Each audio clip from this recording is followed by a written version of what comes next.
Hello guys, magandang umaga. Time check is 5:51. Maaga nga po akong gumising at dahil magsasaing na po ako. Bakit nga ba tayo maaga gumising at maaga tayong nagsasaing? Siyempre may pamangkin tayo na nag-aaral at may asawa tayo na nagtatrabaho. Mas maganda pala mag voiceover na nagtagalog tayo kaysa sa Bisaya, no? Pero sa totoo lang, nahihirapan ako sa tumang kalisod dito. Actually, na-upload ko na po to kanina pero hindi po ako nakapag-voiceover. At ngayon, tinatry ko mag-voiceover kasi nga ako lang po mag-isa dito sa bahay. Kaya matyaga tayo mag-Tagalog ngayon kasi walang nagbabash at wala tayong kasama dito sa bahay na tatawa habang nagbo-voiceover tayo. So fast forward po, luto na po yung kanin natin. O sa mga haters ko dyan, huwag na kayong mag-bash-bash dyan sa kaldero ko Pero pag mag-bash kayo, sige, bilhan nyo ako ng bago. Bitaw ay nauulaw na talaga ako dito magtatagalog kasi gahit na talaga ng dila ko. Bitaw, ako nga lang po mag-isa dito sa labas at mangit-ngit-ngit-ngit pa talaga. Habang nag-aantay nga po ako gumising yung mga pamangkin ko at nagduduyan-duyan pa talaga ako dito. Siyempre may kameraman tayo dito, nga papiling-piling tayo na hindi nakakita sa kamera natin.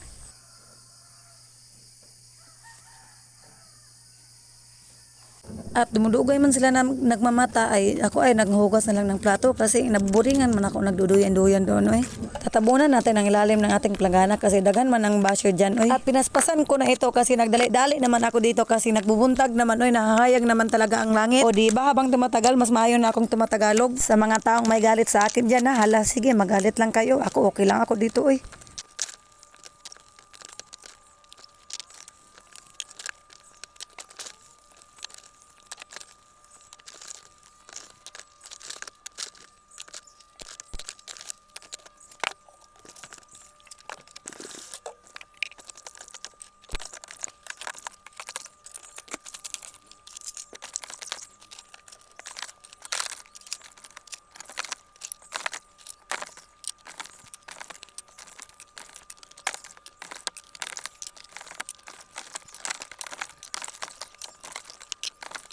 So mana tayo naghuhugas guys at okay na rin ang ating sinaing kaya pukawin na natin sila kasi buntag naman Gia. Bakod na. Sus, may kay sinampitan no kay na may video lisod po. Wala pa to yung video gipangsingagan na.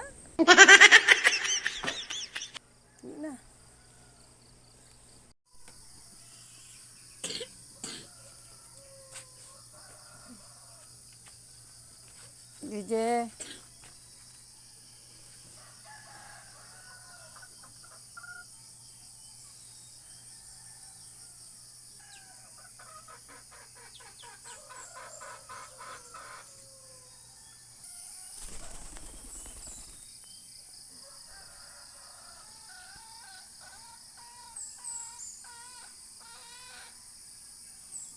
So maura to guys. Bye-bye. Salamat sa pagtanaw.